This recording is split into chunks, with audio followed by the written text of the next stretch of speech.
Seterusnya adalah berkaitan dengan TVET, Tuan Yang Dipertua, Tan Sri Yang Dipertua. Belanjaan 2026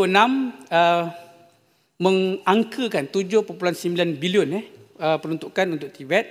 Pekukuh ekosistem bukan sekadar angka tetapi cerminan kesungguhan kerajaan jadikan TVET pemacu ekonomi baru serta jambatan peluang sosial bagi golongan muda.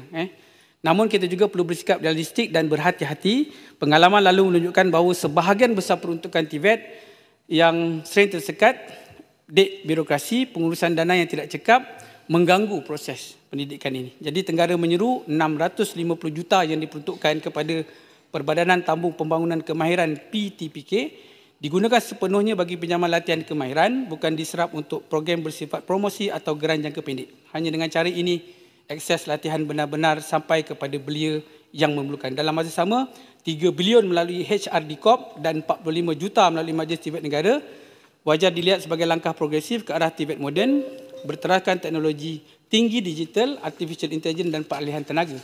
Usaha memperkenalkan artificial intelligence kepada pelajar tahfiz, menaik taraf Aktek Shah Alam serta pembinaan kolej baharu di Sabah.